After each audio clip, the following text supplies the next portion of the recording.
Hey everybody, welcome to the Addiction Unlimited podcast, where you get to learn everything you want to know about addiction and recovery.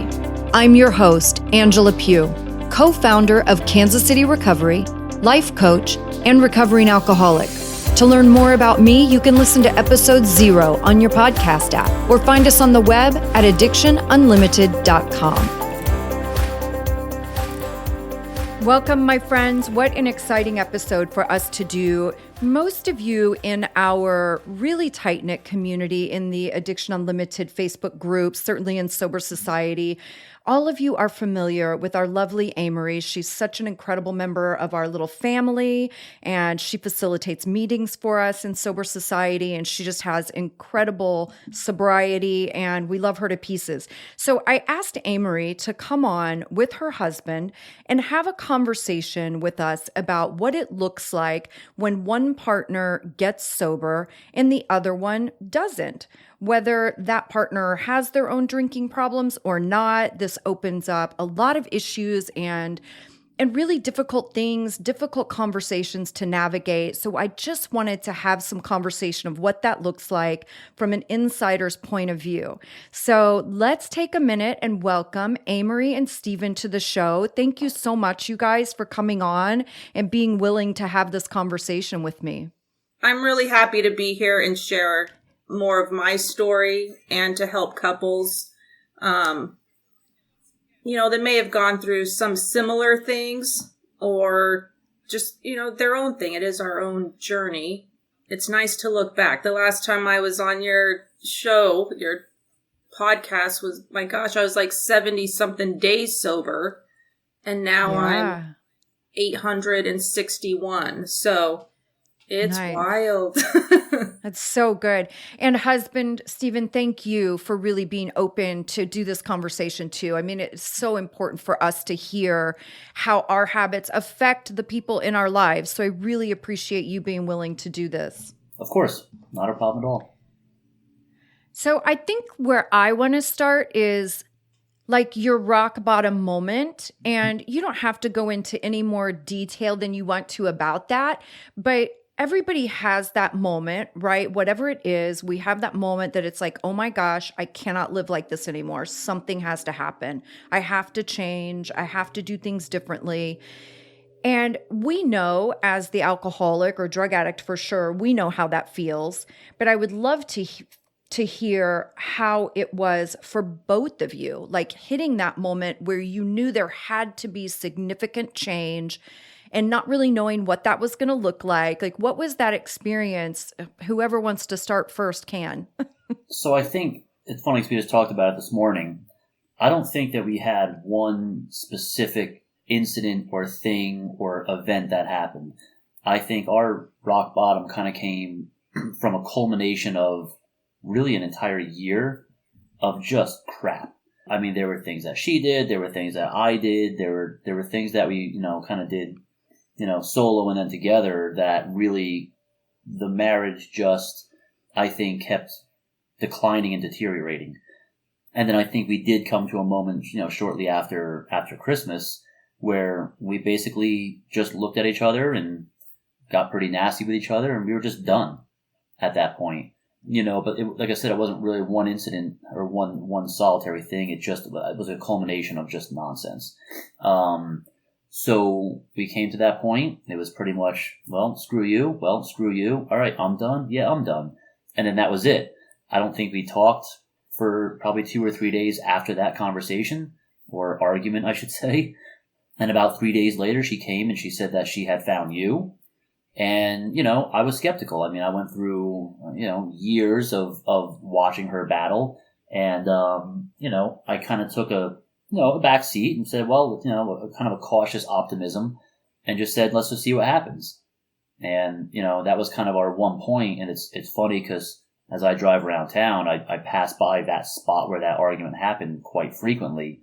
But while it was looking back on it, like, wow, that's where things almost ended. It ended up, as we've come through this, being really the spot where things began. And we kind of got our fresh start. Yeah, I love that. Will you talk for a minute about I love that you said it was really a culmination of things because I mean, we can all like certainly in hindsight look back and say like my rock bottom moment was a moment, but it was just like the straw that broke the camel's back, right? Like there were so many things leading up to that sort of final moment.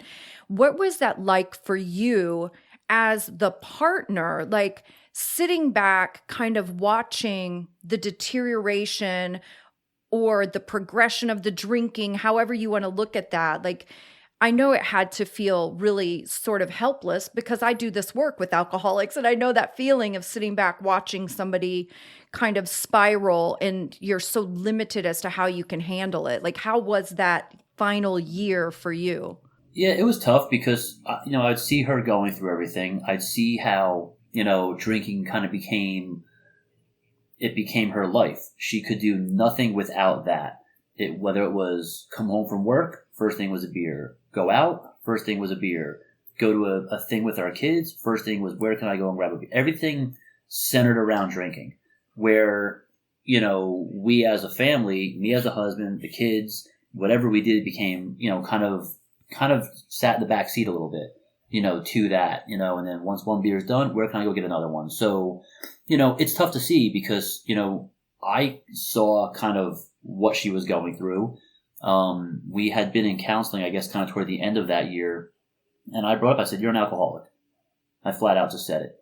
And she got super defensive about it and flat out denied it. And I said, you are. I have some experience where I have, I've seen it. I've seen progression. I've seen people who are struggling with it. I've seen people who struggle with addiction. I go, you flat out just are. And it probably took her hearing it 3-4 times over the course of several weeks before I think it kind of started to maybe sink in that, and maybe she questioned, am I? But I think that drinking's always just been a part of her life in some way, shape, or form, whether it was, 1 or 2 here or there while you're having dinner, or it was, 2 bottles of wine one night. So, I think that since she saw it as a social thing, it never dawned on her that, hey, I've got an issue. So I think we kind of battled through that, for a little while. And then I think finally it did start to sink in that, hey, maybe I do have something, which again culminates that one night after Christmas where, I think it kind of hit her in the head like, man, I really do and I need some help. Yeah. Amorie, how about you? Oh man, it's hard to hear. It's like I can be right back in all those moments. Alcohol was always a part of my life. I mean, and like you said, looking back, I can see it more clearly. When he and I got together, I stopped smoking. I didn't want to drink as much, in the event that maybe I do get married or I do meet someone or I have kids. So when I met him, it was it wasn't as a volcano at that time. And then, things just progressed quickly with us though. We had 2 kids, and so between being pregnant and breastfeeding and a new mom, and I chose not to drink, right? During those times I just don't do that during that time. But once all that settled, I went right back into my ways of coping with just life in everything. And I drank at everything. I was so upset that he wouldn't drink with me at home. I'm an at-home drinker mostly, but yes, to drink outside the home was so that I could be socially normal, whatever that looks like. And I think with he and I talking this morning, it hit me in that way that he had just never been a part of it, yet drinking had been a part of me my entire life. And so when it did get to the end, that one cold, dark, rainy night, literally on the street corner, it was just an ugly, nasty end. And I didn't care about anything, and definitely not him. Yeah. Yeah. It was tough. It's interesting too, because, as the alcoholic, like so much, everything revolves around us, right? Because it affects everybody around us and everything that we're doing. So for me, like I didn't have a spouse or anything, but it was my family and my friends. It affected how they behaved with me and how they dealt with me or how much time they would spend with me. Like everything kind of revolves around us. And what is she going to be like? Which version of her am I going to get? Is she going to be happy or is she going to be mad? And how much is she going to drink this time? You know, all those things. And then when we get sober, it's kind of the same thing. Now it all still revolves around us because it's all about the sobriety, and sobriety becomes the main topic. And what has that journey been like for you, Amorie, like in figuring out and really having those tough conversations about how it affected him and how he felt? Like what have been your kind of light bulb moments in all of that? Man, it's hard to go from being the alcoholic and everything is geared that way. When can I drink? How will I drink? How will I hide this drink? If I only bring home a small bottle, he won't think I had 5, right? So then when I went into sobriety, then I was so consumed with that.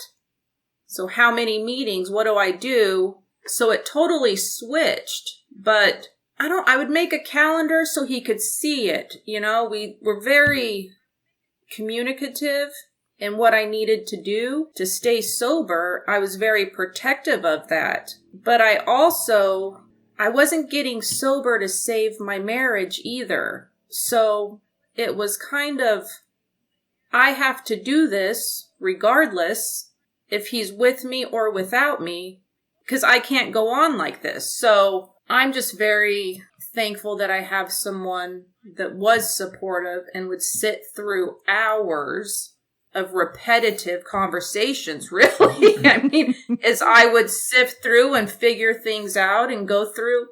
I mean, there's a lot of grief when you're healing too. Mm-hmm. So, and I had to lean on people, you know, I had to lean on him. I mean, that's a light bulb, is that I had to ask for help and I had to get connected and I had to be vulnerable when things didn't even make sense. And if I missed alcohol, tell him. And maybe it was a day later because I was so upset and sad about it. I didn't even know why. And how do I tell him that I'm mourning alcohol? Yeah. Because it's Thanksgiving and it's a morning and I can't have a mimosa, you know? I mean, there were a lot of humbling moments. And I think those were my light bulb because I got stronger. And I feel that it helped him just see where I was at and how serious I was and that it is making a change. And I am dedicated to this life of sobriety. I mean, I cannot drink, period. Yeah. How did you get to a place where you could have those conversations with him and not get defensive and not get mad when he would be honest about how he felt? You know, because listen, we get a lot of feedback that isn't all that pleasant because we are not very pleasant sometimes, certainly in our active addiction. So how did you get comfortable with hearing some of that stuff without kind of wanting to fight back and defend yourself? When I was able to accept that my drinking was a problem and it's not his problem, it was easy for me to make it about him in a way. Well, if he was drinking with me, if this, if that, you know, maybe it wouldn't be so bad. I wouldn't feel like I had to hide it. But when I just accepted, God, Angela, it just comes back to that, accepting that I'm responsible for this thing. Right. But it was it's heartbreaking, you know, it is heartbreaking when you can see what you've done or how you've made someone feel that you love. Yeah. And how it's just bled over into, you know, say my kids' lives and even work. I mean, I can see it now. At the time. It's just about me. Yeah, we really do. I mean, that's really a thing. Like, we really do think we're only affecting us. And I think it's just that inability because we are so self-absorbed and so jaded with our addiction, right? Like, it's just nearly impossible to see outside yourself. You just don't think about that stuff. Steven, how about for you having those conversations and having to give really honest feedback about how you were feeling and how you were affected? Like, that couldn't have been easy from your side either, because obviously we never we never want to have conversations where we have to hurt the feelings of someone we love. I mean, that has to be hard. Well, I mean, sometimes it is just about being honest. There was definitely a big transition from, our bad year of me trying to be honest and how she accepted that and received it compared to, let's say, year one of her sobriety. There was definitely an evolution in her that she's like, be honest with me. And I would, and she was able to deal with it and reconcile it and not react, especially negatively, right off the bat. And I think that's just becoming more self-aware of A, where you were, or B, where you're going and where you're at that time. So, it wasn't really I don't really have a hard time with honesty. I can tell you how I feel or what I think. Whether you like it or not, it just is what it is. It's just my truth, and letting her know kind of where I'm at. I think through, even the past 2 years plus, but even that first year, like it really is about her trying to figure her path out, and me just kind of being that support, like she said. Endless conversations, repetitive conversations. It's almost like, even from my perspective, you watch the change where in the years of alcohol, that's what it's all about. Then in the years of sobriety, that's what it's all about. And it can almost have the same look to it as far as the addiction to it. Because when someone's so hell-bent on remaining sober, and that their whole life then revolves around that. And there's nothing wrong with that, but there's still some very similar characteristics in that as well. But I think it's just about being a support. You take your marriage vows, it's for better or for worse, and good times and bad, and even some of those good times can still be bad. So I think it's just really about, being support, being that shoulder, being that person to lean on. Because at the end of the day, for her, yeah, she has family or friends or this or that, but it's really me. I see her every day, inside and out. There are things that I see, know, and experience that people have no clue of. And as, she started letting people know, like, hey, I'm not drinking anymore, they're like, oh, you don't have a problem. But how do they know? They see her once a month or every couple of weeks or, for 5 minutes here and there. Like, they don't understand and know no one knows what goes on in the confines of your own home but you. But yeah, like I said, I just think it's really about, even to this day, it's letting her talk. I'm a fixer by nature. If there's a problem, I want to fix it. It's not always my job to fix or to give, my opinions or ideas or help. So it was kind of hard for me to kind of take a back seat from being Mr. Fixer to just kind of being a shoulder and an ear and just someone, a support system to just be there without interjecting so much. So that was kind of something that, it took me a little while to not immediately fire in and be like, oh, try this, or what about this, or what about that, and just letting her talk and letting her kind of figure it out on her own. Yeah. I know you guys have one of my favorite stories with non-alcoholic drinks and wanting to experiment with those, right, Amorie? And a lot of people do. This is a huge topic all the time. Like, we hear this in the Facebook group, like people are always asking non-alcoholic drinks. What are your thoughts on non-alcoholic drinks? Are non-alcoholic drinks okay? I would love it if you could share your story, and then I want to hear Steven's side of it. I want to go back just real briefly with him supporting me through my sobriety. And as he mentioned, nobody else thought I had a problem.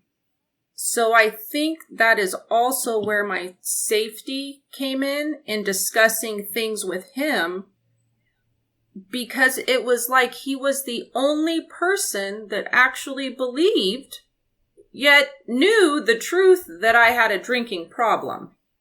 That just kind of hit me when he said that, because I think that's what helped and kind of kept us together, because I knew he knew the truth. I so appreciate that you circled back to that too, because that's a huge thing we hear all the time too. And I think when you're struggling with making a commitment to sobriety and you have people around you going, you don't have a problem, you're not that bad. Oh, I've never seen you be that bad. Like, you can really hang on to that. And the truth is, outside people don't know.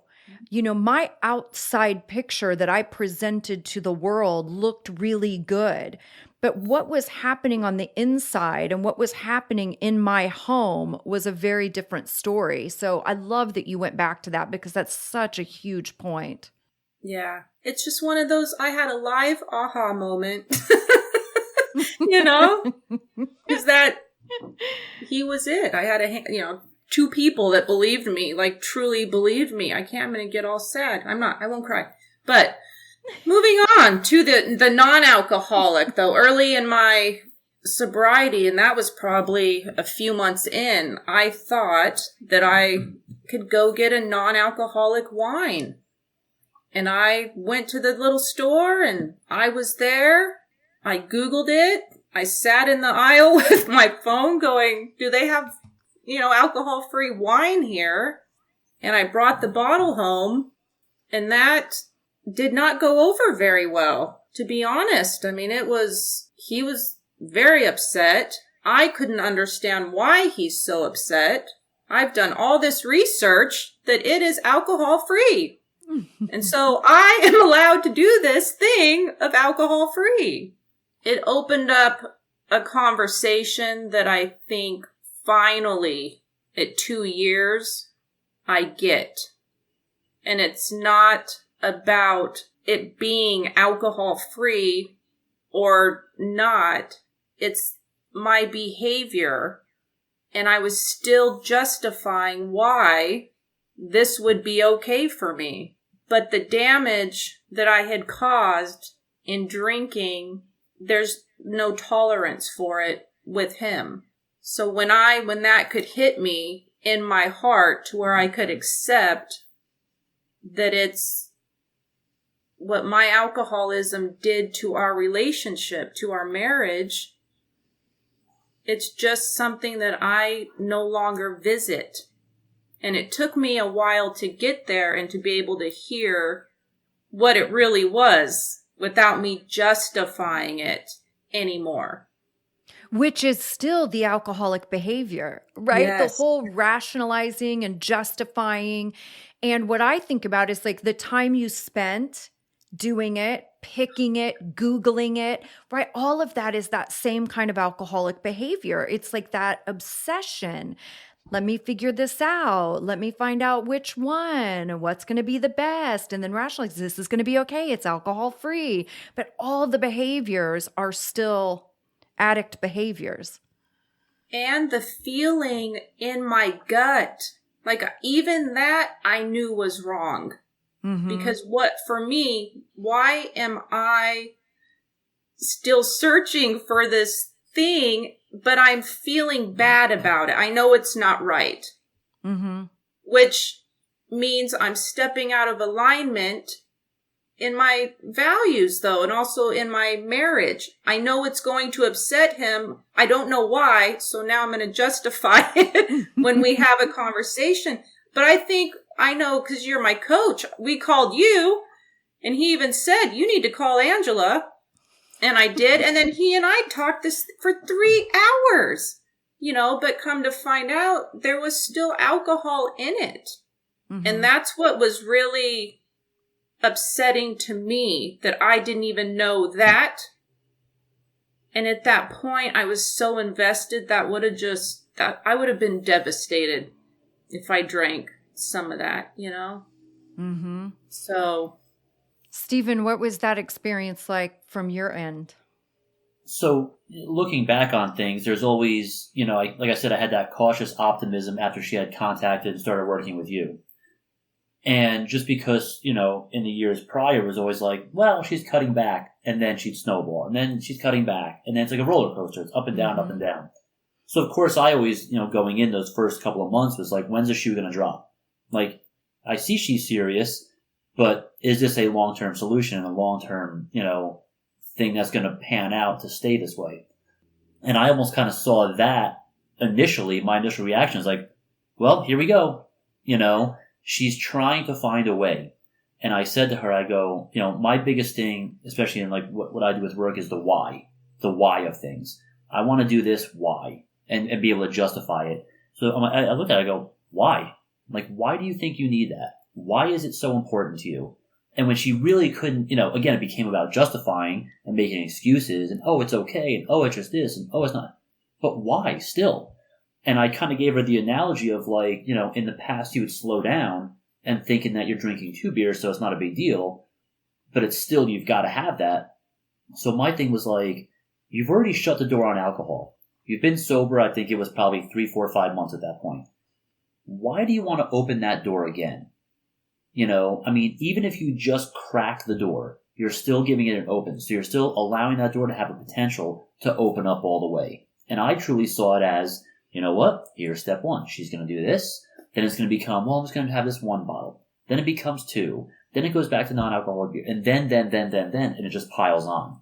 So I said to her, I go, what is this really going to do for you? And then I think she had either called or texted you. And your first question to her is, why do you need that? And she looked at me and she goes, oh, well, I guess, like you guys are the same. I go, well, yeah. I said, because when you're looking at it from the outside in, the first question is, why do you feel you need that? And after she went back and forth with you, and then we had our long conversation, and then I start looking into it, and then I see that it's whatever it is, 0.5% alcohol. Mm-hmm. It's such a minute little thing. I go, you almost did this and found a reason to do it, and there's alcohol in here. And she's, what? I didn't see that. What? There is? And I start breaking it down as I'm doing further. I go, yes, it might only be a spritz, but it still is. And to me, if someone's going to justify, I'm just drinking non-alcoholic, but there still is, like, I'm kind of cut and dry and sometimes black and white. And the black and white side of that is there's alcohol in it. So you're no longer sober at that point. Even though you think you're doing the right thing, but you're not. And again, it all leads back to that why, which, I think that first year, I bet a lot of people struggle with that because, you think about the first year of sobriety, you have holidays, you have birthdays, you have family events, you have vacations, you have all the things that you do throughout the year that you don't even think about that alcohol is involved in. Now you're doing them without, and that becomes, I think, really, really tough. And I think that whole conversation led to our kids have a whiteboard, and we were in their toy room actually having this in while they're, probably in our living room hanging out and having a good time. But I went to their whiteboard and I drew a spider web. And in the center of that spider web was alcohol. And then all the different branches, all the different quadrants of the spider web, all the different little, webs that are made by a spider. Every single one is something different that you're going to have to deal with. And things might come up in 4 months, 8 months, 8 years. There are people 20 years sober that something still brings them back to the, man, how do I deal with this? It's a never-ending cycle. Just like a marriage. It's never-ending work. You have to work at it. And just because you're married 20 years, you're not completely, arguments aren't put aside. You're still dealing with things and you're still growing after 20 years. So I think it led to that conversation of, right now you're dealing with this one little web of, well, I can drink non-alcoholic wine. It's fine. But it's just not. Because it's, again, going back to that same behavior of, I need this, I want it, I'll justify it any way that I have to have it. And again, to me, I think it all led back to that. Why let that door crack open even just an inch? Yeah, I so agree with that too. It's hard, but and this is such a big topic and it is a deeply personal choice, right? Everybody's got to figure out what's right for them and what feels comfortable for them. That is always my question is, why do you need it? Why is it so important what is in your glass? Because nobody else cares, right? Like as alcoholics, we're the only ones that care that much about it. And my second rule of thumb is if people are really going to embark on non-alcoholic whatever, I think a safe rule of thumb is it can't be what your drink of choice is, right? Like tequila was the greatest love of my life. I do not want an alcohol-free tequila. I don't want something that mimics the flavor, the smells, right? Because that will mess with my head. So for me to have like a non-alcoholic wine probably wouldn't bother me at all.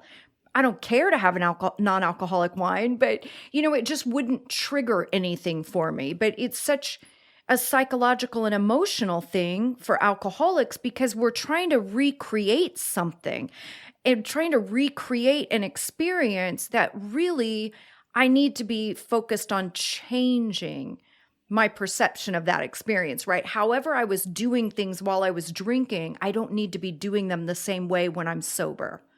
So trying to recreate that thing gets tough. And that, you said it, that's my experience too, is that I didn't want to let that romantic feeling and the romantic eyesight upon this beverage be completely absent from my life. But I also can't be acting the same way. So for me, I was really stuck, and I knew my choice was that I couldn't do it. I couldn't do non-alcoholic because I kept behaving the exact same way. And that's really was the frustrating part. Mm-hmm. And that would get me really, angry and upset, because it's like, why can I not get over this? But for me, I also had to stop following non-alcoholic things, say on social media, because it still was so beautiful for me. I'm like, I wish I could be one of those people. Like, more power to you. I love it, but that's not me. And I can't because my behavior.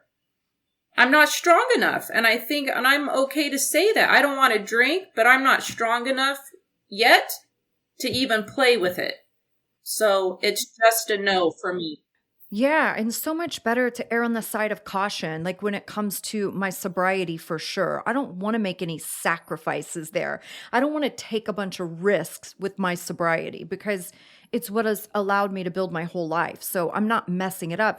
It's the same conversation I have with people because this conversation is becoming more and more popular all the time. It's like, can I still smoke pot? Because in a lot of states, pot is legal now. So that has a different connotation. And I'm like, listen, I can't tell you what you can or can't do. Like, I can't make decisions for you for your recovery. I'm going to tell you, for me, I don't want to do anything that clouds my judgment, because I want to be fully capable of protecting my sobriety at every point of my life. I don't want my judgment to be clouded. I don't want my inhibitions to be down, right? Which is what substances do, because that's what allows me to make another bad choice and another bad choice. And when you start making bad choices, you start feeling bad about yourself. When you start feeling bad about yourself, sobriety becomes more challenging. God, absolutely. In, all transparency here, is I made my first, say, mocktail, whatever that means, yesterday. But it was club soda. It had my tahini around the edge, lime, orange, and some jalapeno. It was called like a spicy margarita mocktail or something. And I thought, well, dang, isn't this fantastic? But at the end, it's like drinking. It takes me back to our first conversation. It tasted like my lime Spindrift. So it's still I'm still just a limeaholic. I need the lime and the salt. That's it. But you had a good point, is I never drank margaritas. I didn't have a alcohol removed mixer in it. I mean, it was just a club soda and a little recipe. And I thought, well, this is nice on a hot day, but that takes a lot of energy. So I'm going to stick to just cracking a can or a Topo Chico. But it was cool for a minute, so I get the it's the romance of it. It's the romance, and it was great. It'd been a week, a month, and I was like, this is awesome. Live in the desert, but what a journey. Wow. What a journey. Okay, what would you say for each of you, what has been the most challenging aspect of this through the whole thing? I mean, you're 2 years into your sobriety now. You're over 2 years sober. Like, what has been the biggest challenge for each of you? I think, say for me, is, say, going through her alcoholism, being in the back seat, and I think still through her sobriety, still taking a back seat. Because I have to, because it is about her. It is about her finding herself and creating a new path. And in some ways, you're still taking a back seat to everything. So I think that's something that, you can kind of pull the positive out of it. So I don't think it was obviously as hard, but it's still, as her husband, you kind of want to think that you're number one. But there are several times where you're just not. But it's okay. Gosh. And my most challenging part, I think, is always being up for having these conversations with him, as exhausting and tiresome as they are. And as much as I feel that they're repetitive, because I don't want to bore him. I want our life to be more than sobriety, So I feel that it has taken a different turn as I go more towards recovery and how I'm shaping my life now to where it's not as all consuming, but when things do happen, I can bounce back a little bit better. But the most challenging was really seeing him and what I had done and how it made him feel. When I can't open a can, a drink, a LaCroix, whatever it is, because it triggers him, that stings for a minute. It's like, wow. So learning to be compassionate, I think, towards him and that he's not my enemy was really challenging. And he's not responsible for my well-being. Man, that's so powerful that he's not your enemy. Like that's something I teach with couples a lot, right? Is that you're on one side together fighting the issue. You're not fighting each other. You're not against each other. You're together fighting the issue. Yeah. That's huge. I think one big thing too for her, like I'm not a big drinker. So yeah. I could have a beer or two at dinner and go 3 months without and then couldn't really care less. So you're a terrible alcoholic. I was horrible. I was really not good at it. And when you're not good at something, but you have no idea what you're doing. But I think that was big. I mean, I think in a lot of our conversations and a lot of the people that she's, either talked to or heard from or been on podcasts or been on, Zoom calls or whatever it was, that's a hard thing when one member of the relationship is trying to get sober and the other one's still hammering away. It wasn't in the house. I don't need it to be in the house. I was sensitive to if we do go out to dinner, I wouldn't get a drink. I wouldn't put her in a situation to where, hey, I want to go out with friends, or let's go out with these friends here, and we're going to go to a bar and drink. Where, I didn't want to throw her in that situation, and throw her into the fire. Not that I didn't think she could handle it, but still, again, why do I need to do that to her? Why put her in that position to where she's going to have to fight cravings or urges or the past or anything like that? So I think that was kind of, important for her too, and probably a help throughout this process is that as she's going through everything, she didn't have to be confronted with it on a daily basis. Because let's face it, I mean, did we drink together? Of course we did. Do couples drink together? Of course. Maybe they met themselves in that situation. So I think it's kind of hard for the outside spouse or partner looking in to say, well, just because you're not doesn't mean I don't have to. I mean, and that's true, but I still think that could be done with respect. And we've had several conversations about, just people that she has seen or heard from in this process that they were struggling with that because the partner or spouse, they were doing their own thing anyway. And it's like, well, you got your thing, I'm doing mine. And I just don't find it the right way to be. I mean, you still do things in a respectful manner. It causes a lot of anxiety for the spouse too, especially if both people are drinkers, because you question, and Steven, you might have gone through some of this too, not to the extreme with drinking, but it causes so many questions about like, how is this going to affect our marriage? How is this going to affect our social life? Because we're used to going out to the bars and social drinking situations with other couples or parents or whatever the thing is. How is this going to affect our intimacy, right? Because those are huge issues and very different when you remove drinking from the equation. So I think it does just cause so much overwhelm and anxiety when your person quits that it's like, oh wow, this is a whole new ball game, and are they still going to accept me, and are we going to end up breaking up? Like, is our relationship in danger? So yeah, it's a lot to deal with all the way around. Okay, last question, favorite question. And I'm going to start with Steven. Steven, what is your favorite thing about the sober version of Amorie? Interesting. I think just her openness and clarity of just life in general. We can have conversations now that we couldn't 2.5 years ago. I can be more honest now than I could have been 2.5+ years ago. I'm able to speak my mind more to where, like I said, we can kind of take a deeper dive into a harder conversation. And I just think that one thing that I noticed probably month over month, so say the month of December when she's still going through all the crap, and then say the month of January and then into February, now she started, the journey of being sober. I think I put them side by side, but I saw a picture that we took, into sobriety. And I put a side by side of a picture, before sobriety. And the picture was different. The smile was different. The face was different.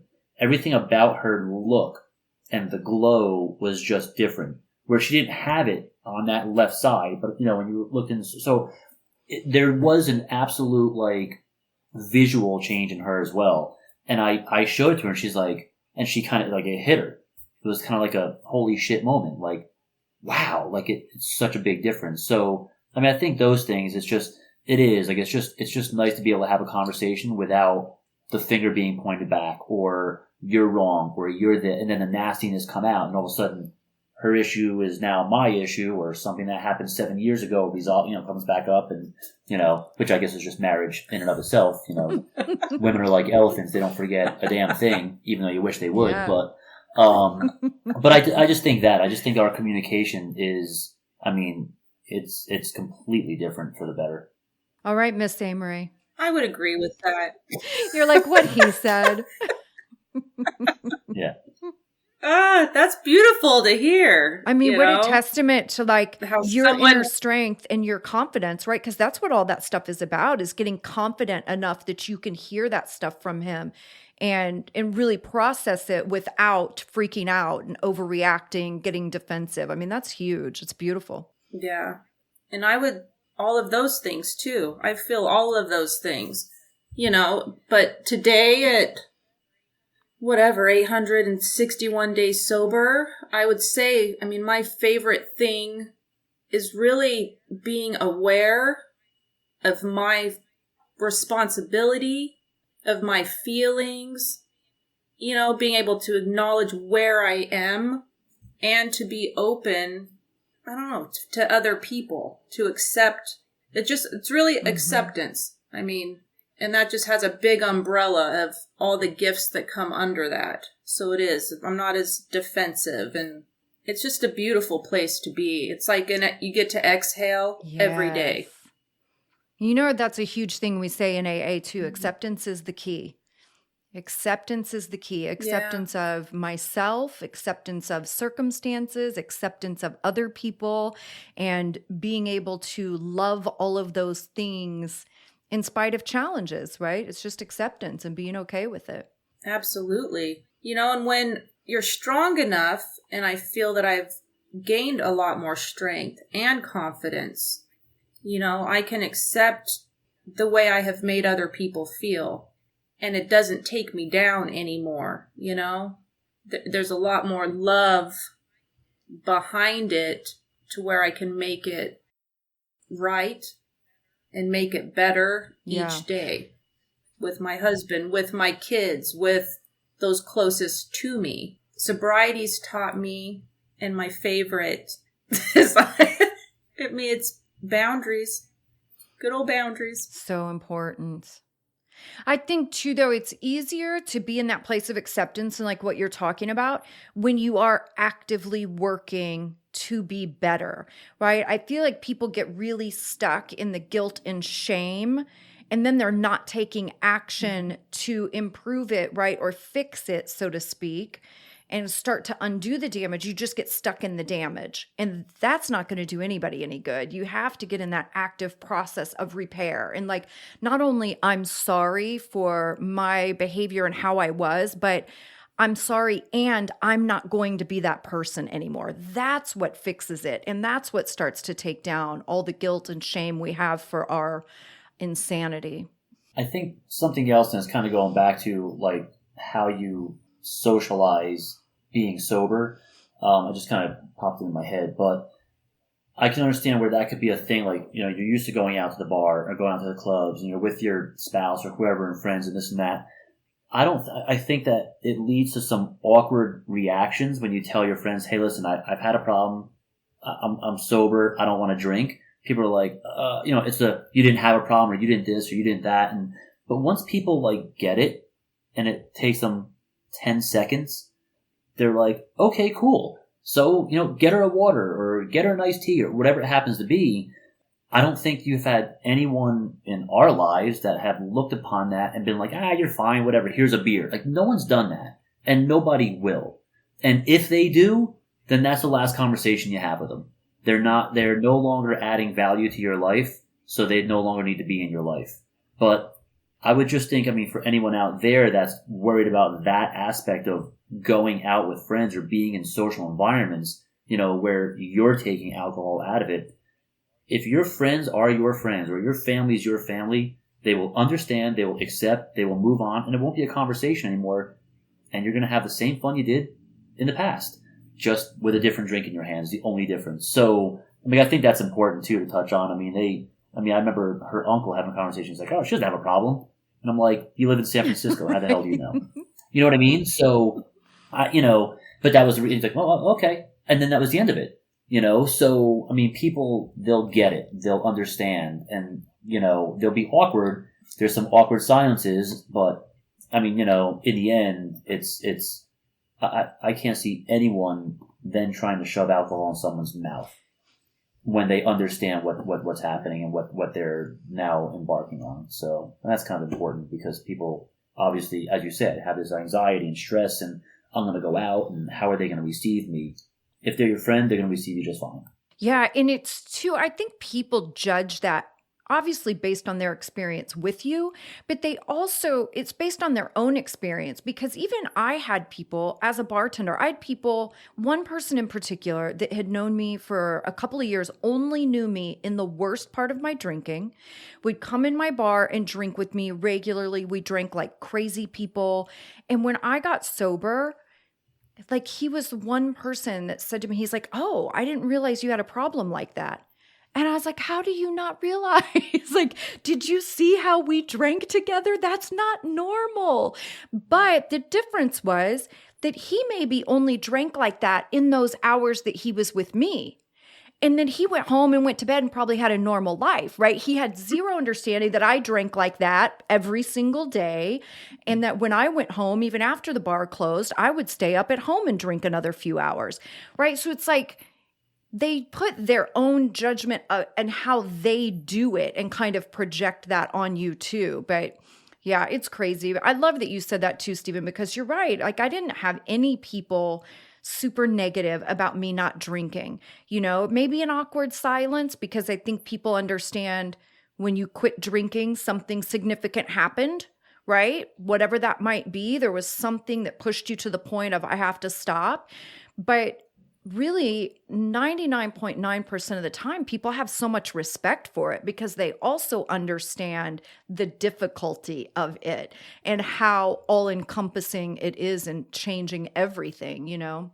Right. And that's what it is. It's, oh, okay, well, you know, good for you. Yeah. And then it's no longer a conversation. You don't have these hour-long conversations as to why you want to choose sobriety. It's just, you know what, good for you. I'm glad you're doing that. Done. Yeah. And then it's how's the weather? Whatever other stupid conversations we have. I love it. Well, you guys, thank you again for taking time out of your life and away from your lovely little children to come on and do this show with me. I really appreciate it. Thank you so much for asking me back and meeting my husband. I love I'm you. so happy to finally meet your husband. I love you. I told her you Thanks. probably had nightmares about Steven. That's all you hear about, Steven. You know? No, it's the same way for me as the coach, right? I feel like all the spouses who I haven't met, everybody is like, well, Angela said this. Well, Angela told me. And I'm like, your spouses probably hate me. They don't even know me. Everybody's so tired of hearing my name. That's true. I know. All right. Also, Thank you so much, like, I you don't guys. believe you. But if I call Angela and she tells me that it's true, okay, you're right. You're just like Angela. I mean, the non-alcoholic wine was case in point. I'm like, why? Why do you want to do that? And then we had a conversation for 5 minutes. She reaches out to you, and your first thing was, why? And I'm like, oh, well, at least I'm validated now that I somewhat know what I'm talking about. Maybe. I don't know. Jeez. Oh, welcome to the life of these crazy brains of ours. I know. Of addiction. You've reached the end of another great episode of the Addiction Unlimited podcast. Candid and honest conversation about addiction and recovery. Be sure to visit us at addictionunlimited.com to join the conversation and access show notes and links to everything we talked about. Love this episode? Please take 30 seconds to subscribe, rate, and review on iTunes to help us improve and give you the information you want. Thanks for listening. See you next week.